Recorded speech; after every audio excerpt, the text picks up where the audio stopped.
Salut à vous tous, ici Jeff Rose. Le 49e sommet du G7 est un échec. Bref, pourquoi? Alors donc, nous allons voir ça dans les prochains points, évidemment. Alors donc, premier point, le choix de la ville Hiroshima au Japon. Alors donc, comme vous le savez tous, vous avez sûrement eu des cours d'histoire et pas besoin de vous le dire que cette ville japonaise est tristement connue pour le bombardement atomique de 1945 par les Américains lors de la Seconde Guerre mondiale.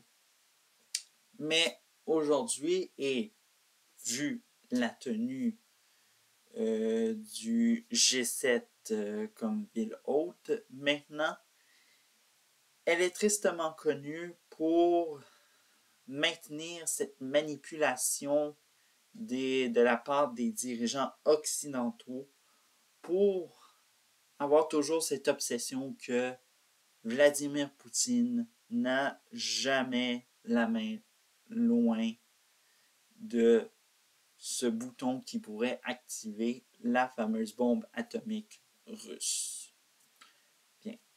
Eh bien, ce n'est pas tout le monde qui cède à ce chantage sentimental, évidemment. Alors donc, il faut savoir que, bien sûr, à travers le monde et dans les pays membres, certains refusent, même critiquent le choix de cette ville, de même que des Japonais manifestent leur mécontentement de la tenue du sommet dans cette ville, évidemment, et dénoncent, bien sûr, la possible approche, la possible escalade même d'une guerre atomique qui nous est à guerre. On ne le sait pas trop puisque nous sommes toujours en guerre froide et nous aimons ça vivre dans le passé. Bref. Et deuxième et dernier point, eh bien depuis 2022, c'est un surplace sur le sujet de l'invasion russe en Ukraine parce que oui, depuis le début 2022, le G7 ne fait que parler de cela. Bref, l'obsession de l'Ukraine est toujours hante toujours ce groupe des 7 qu'on appelle. Et bien sûr, rien ne bouge et bien sûr, personne ne se réveille, tout le monde est endormi. Bref. Mais néanmoins, lors de ce G7, un invité de marque sera de passage. Évidemment, il faut savoir que le G7, ce n'est pas juste les 7 pays concernés, c'est aussi des invités. Et bien sûr, parmi les invités de marque, ce sera Volodymyr Zelensky, le président ukrainien qui a effectué une tournée en Asie et bien sûr de sommet en sommet. Le premier arrêt, ce fut Jeddah en Arabie Saoudite où se tient le sommet de la Ligue arabe, évidemment, et lors de son discours, il cite malheureusement certains pays dans le monde et ici, parmi vous, ferment les yeux sur ces prisons et annexions illégales. Bon, bref, Bref, on se demande s'il y a des pays membres de la Ligue arabe qui ont compris quelque chose, parce que rappelons que la Syrie a des liens avec la Russie et potentiellement d'autres pays arabes ont des liens très forts avec la Russie et bien sûr voir Volodymyr Zelensky, un occidentaux inconscient de pourquoi il a été mis en poste comme, soit disons-le, président de l'Ukraine. Bref, on voit que le chantage sentimental n'a peut-être pas atteint, soit disons-le, ses objectifs lors de ce passage. à Jeddah en Arabie Saoudite. Et bref, le dernier et la deuxième destination, c'est Hiroshima au Japon, bien sûr, le sommet du G7.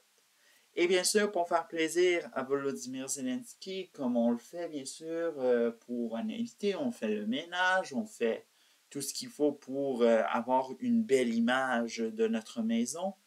Et bref, pour le groupe des 7, des nouvelles sanctions contre la Russie ont été émises. Bref, des sanctions qui ne fonctionnent absolument pas parce que la Russie s'est tournée de plus en plus vers la Chine et il faut savoir que la Russie peut bien se passer de l'Europe et bien sûr peut faire confiance à l'Asie pour avoir des sources de revenus qui sont fiables et voilà, évidemment.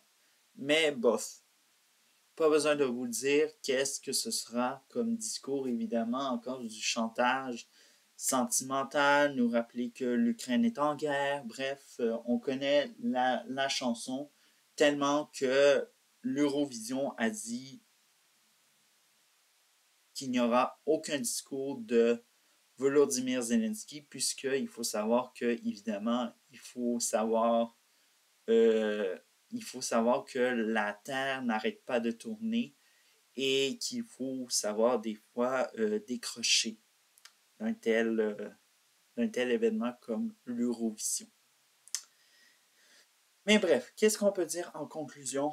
Eh bien, évidemment, la paix n'est pas près d'arriver puisque le président américain Joe Biden a ouvert l'idée d'une livraison d'avions de chasse F-16.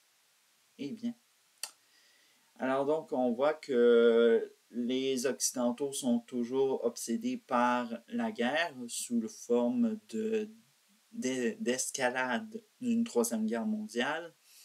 Bref, ça sent très mauvais dans ce sommet du G7, le 49e. Et bref, si on tente de faire une cure de jeunesse, comme dirait un des journalistes de Radio-Canada, dans son analyse, évidemment, il faudrait littéralement